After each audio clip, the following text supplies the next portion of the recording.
Assalamualaikum warahmatullahi wabarakatuh.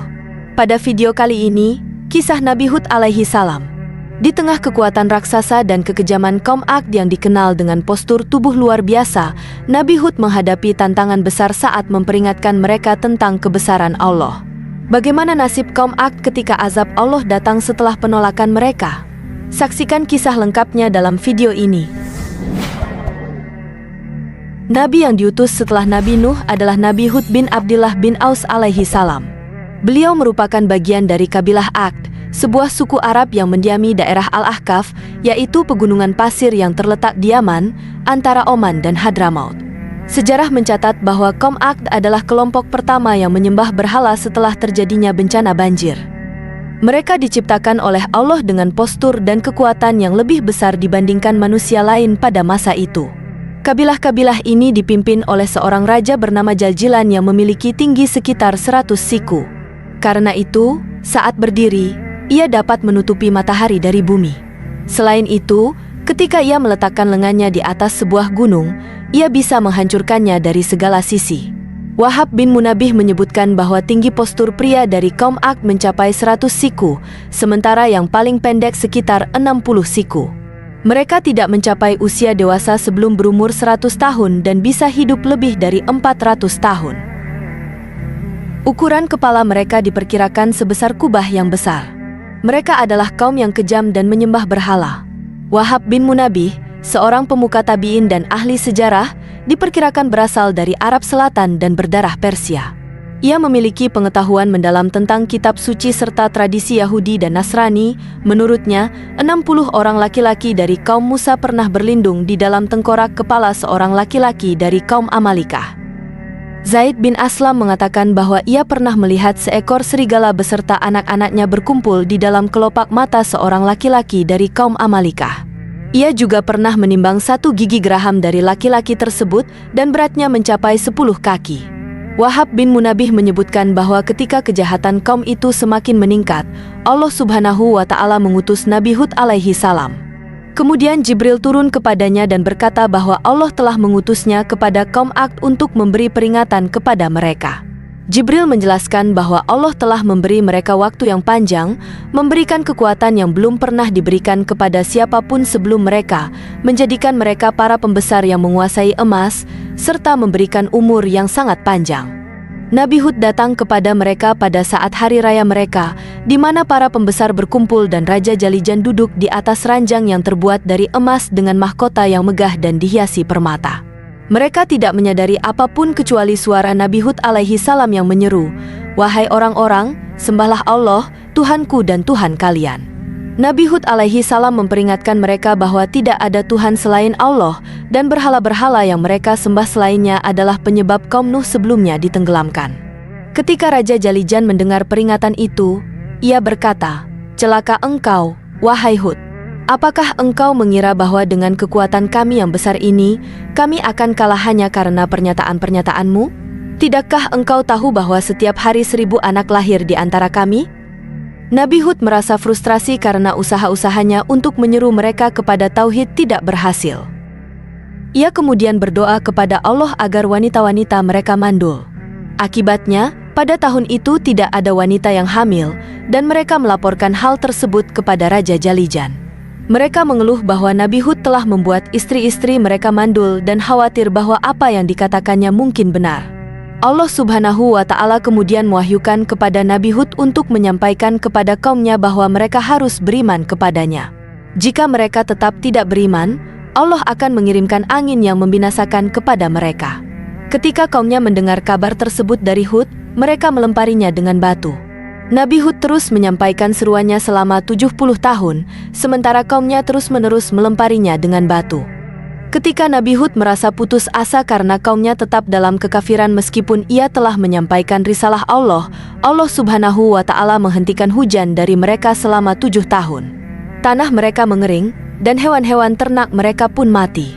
Sementara kebutuhan mereka semakin meningkat, banyak dari mereka yang mati, bahkan mencapai setengah jumlah mereka. Dalam kitabnya, Qasas Al-Anbiya, Ibnu Katsir menyebutkan bahwa kaum Ad sempat mengirim delegasi ke Baitul Haram untuk berdoa. Ketika kaum Ad terus menolak dan kafir kepada Allah, Mereka dilanda kekeringan selama 3 tahun tanpa hujan sedikit pun. Kehidupan mereka semakin sulit. Pada masa itu, jika masyarakat menghadapi kesulitan, mereka akan meminta pertolongan kepada Allah dengan mendatangi rumah suci di Tanah Haram, suatu praktik yang dikenal di seluruh masyarakat pada zaman itu. Saat itu, Tanah Haram dihuni oleh Bani Amalek, keturunan Imlik bin Lauj bin Sambinuh, dan orang yang dituakan di sana adalah seorang laki-laki bernama Muawiyah bin Bakar. Ibunda Muawiyah, Jalhajah binti Al-Haibari, juga berasal dari kaum Aqd. Kaum Aqd kemudian mengirimkan delegasi berjumlah sekitar 70 orang untuk berdoa di Tanah Haram memohon agar hujan segera diturunkan.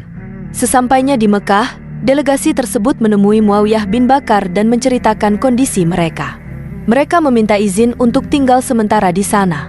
Selama mereka di sana, Muawiyah menyediakan minuman keras dan hiburan berupa nyanyian dari 2 penyanyi wanita. Setelah 1 bulan, Muawiyah merasa bahwa mereka telah terlalu lama tinggal di sana dan merasa tidak enak hati dengan penduduk haram lainnya, sehingga ia berkeinginan agar para delegasi segera pulang. Namun, Muawiyah tidak sanggup mengusir delegasi tersebut secara langsung. Maka, ia menyusun syair yang menyinggung mereka agar segera pergi dan meminta 2 penyanyi wanitanya untuk melantunkan syair itu di hadapan mereka. Isi syair tersebut antara lain, "Hai orang-orang yang meminta jawaban, sadarlah dan bangunlah. Berdoalah kalian, semoga Allah mengirimkan mendung esok pagi, agar bumi Ed dapat terkucurkan dengan hujan." Kaum Aqd sudah tidak mampu berkata-kata lagi karena kehausan. Mereka tidak ingin kehilangan orang tua, anak-anak kecil, atau kaum wanita mereka. Dulu, mereka masih dalam keadaan baik-baik saja, namun sekarang para wanita harus menjadi janda tanpa harta. Kekejaman telah datang kepada mereka dengan jelas, dan mereka tidak takut dengan ancaman panah-panah kaum Aqd. Di sini, mereka berusaha mengubah keadaan tersebut. Namun, siang dan malam berganti, dan kondisi tetap sama. Menyadari tujuan utama mereka datang ke Tanah Haram, mereka segera bangkit dan pergi ke rumah suci untuk mendoakan kaum mereka. Sesampainya di sana, pemimpin delegasi, Qail bin Atir, segera memanjatkan doa. Setelah doa tersebut, Allah menyiapkan 3 awan untuk mereka. Awan yang tersedia terdiri dari awan putih, awan merah, dan awan hitam. Kemudian, suara dari langit berseru kepada pemimpin delegasi tersebut, "Pilihlah salah satu dari awan ini untukmu atau untuk kaummu." Pemimpin delegasi memilih awan hitam karena ia percaya bahwa awan hitam menyimpan air yang paling banyak. Namun, suara itu menjelaskan bahwa ia telah memilih awan yang penuh debu dan berpotensi menghanguskan, yang akan membuat seorang ayah lari ketakutan dan tidak memperhatikan anaknya. Awan yang akan membuat semua kaum Aqd binasa, kecuali mereka yang berada di kediaman Bani Lauzah, yakni sekelompok orang dari kaum Aqd yang tinggal sementara di kota Mekah. Mereka tidak merasakan azab yang ditimpakan kepada kaum mereka di kampung halaman. Dan mereka itulah beserta keturunannya yang menjadi kaum Aqd generasi kedua. Muhammad bin Ishaq melanjutkan, setelah dipilih oleh Qail bin Atir awan, yang berisikan azab itu bertiup menuju pemukiman kaum Aqd, melihat awan itu Zim terlihat bergembira. Mereka berkata, "Ini adalah awan yang akan menurunkan hujan kepada kita." Namun, kegembiraan itu segera sirna ketika Allah berfirman, "Bukan, tetapi itulah azab yang kamu minta untuk disegerakan, yaitu angin yang mengandung azab yang pedih yang menghancurkan segala sesuatu sesuai dengan perintah Tuhannya." Angin tersebut membinasakan apa saja yang diperintahkan kepadanya. Orang pertama yang menyadari bahwa awan itu adalah azab dari Allah adalah seorang wanita dari kaum Aqd yang disebutkan dalam riwayat bernama Mahdu. Ketika ia melihat dengan jelas, ia pun menjerit dan jatuh pingsan. Ketika dibawa oleh penduduk lain dan tersadar dari pingsannya, mereka bertanya, "Apa yang baru saja kamu lihat, wahai Mahdu?" Ia menjawab, "Aku melihat angin yang menggulung-gulung dan berkobar seperti api, dengan beberapa malaikat yang mengendalikannya di bagian depan angin tersebut." Allah Subhanahu wa Ta'ala berfirman bahwa angin tersebut menimpa mereka selama 7 malam 8 hari tanpa henti, sebagaimana disebutkan dalam Al-Quran Surat Al-Haqqah.